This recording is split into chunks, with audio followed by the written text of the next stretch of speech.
سعدیہ اور اس کی سہیلی صبا گراؤنڈ میں کرکٹ کھیل رہی تھی کہ اچانک گلی کا ایک لڑکا سیف غصے میں ان کی جانب تیزی سے بڑھا اور کہنے لگا کہ تم لوگ گلی محلے کا ماحول خراب کر رہی ہو، اس کی اجازت ہم نہیں دے سکتے۔ اس گلی میں لڑکیاں کرکٹ نہیں کھیل سکتی، پہلے بھی کتنی دفعہ منع کیا ہے۔ سعدیہ اور صبا نے واپس جواب دیا، کیوں؟ ہم انسان نہیں ہیں؟ ہمیں بھی کھیلنے کا اتنا ہی حق ہے جتنا لڑکوں کو۔ یہ سن کر سیف اور غصے میں آ گیا اور ان کو دھمکیاں دینے لگ گیا۔ اسی وقت وہاں سے چند لوگوں کے ساتھ بلال بھی گزر رہا تھا۔ بلال نے جب ان کو جارحانہ رویے میں دیکھا تو ایک دم وہ سیف کی جانب بڑھا اور اسے ایسے کرنے سے روک دیا، جس کے نتیجے میں سیف تھوڑا گھبرایا اور وہاں سے چلا گیا اور سعدیہ اور صبا دوبارہ سے کھیلنے لگ گئی۔ اسے کہتے ہیں عینی شاہد کی مؤثر مداخلت۔ آئیں جانتے ہیں عینی شاہد کی مؤثر مداخلت کیا ہوتی ہے اور یہ ہمارے معاشرے میں کیوں ضروری ہے۔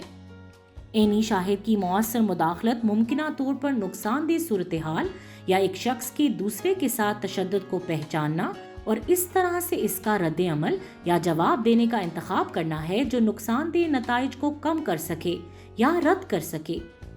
عینی شاہد ایک ایسا شخص ہوتا ہے جو تشدد کے کسی عمل کا براہ راست مشاہدہ کرتا ہے، جیسے کہ شروع میں دی گئی مثال میں بلال عینی شاہد ہے جس نے سعدیہ اور صبا کے ساتھ ہونے والے واقعے کا مشاہدہ کیا۔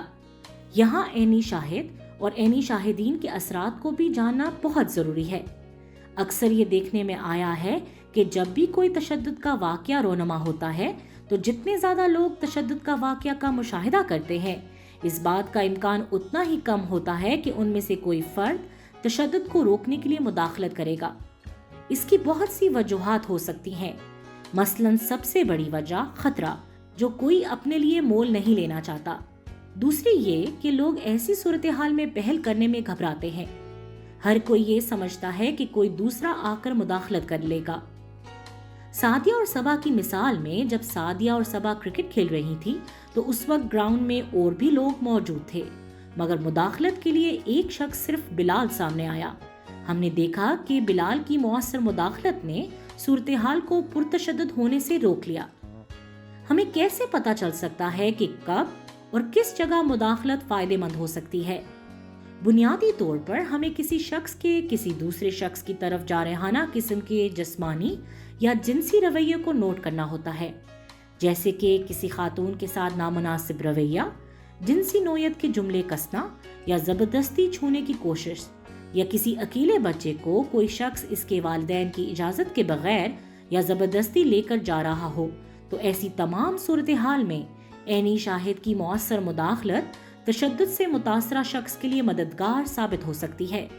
مؤثر مداخلت کے مختلف طریقے یا درجات ہیں۔ مثال کے طور پر بلال نے جب دیکھا کہ سیف سعدیہ اور صبا پر نامناسب آوازیں کس رہا تھا اور ان کی جانب بڑھ رہا تھا تو اس نے مداخلت کرنا ضروری سمجھا۔ عینی شاہد کی مؤثر مداخلت کے 3 بنیادی طریقے ہیں جنہیں 3Ds بھی کہتے ہیں۔ نمبر 1، ڈسٹریکٹنگ یعنی دھیان بٹانا۔ نمبر 2، ڈیلیگیٹنگ اور گیٹنگ ہیلپ یعنی تفویض کرنا یا مدد مانگنا۔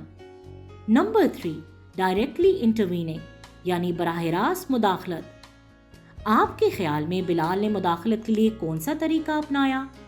جی ہاں، بلال نے براہ راست مداخلت کا طریقہ اپنایا۔ اسی طرح اپنی حفاظت کو مد نظر رکھتے ہوئے روزمرہ کی زندگی میں مختلف صورتحال پر بات چیت اور مؤثر مداخلت سے ممکنہ تشدد کو روکا جا سکتا ہے۔ ان سب چیزوں پر عمل کر کے ہم تشدد کے واقعات میں خاموش تماشائی کی فہرست سے باہر نکل سکتے ہیں اور مشکل وقت میں کسی واقعے کے نتائج میں ممکنہ تبدیلی کے لیے اپنا کردار ادا کر سکتے ہیں۔ کیا آپ بھی کوشش کریں گے کہ آپ کسی بھی ناخوشگوار یا تشدد کے واقعے کے عینی شاہد کے طور پر مؤثر مداخلت کریں اور تشدد کی روک تھام میں فعال کردار ادا کریں؟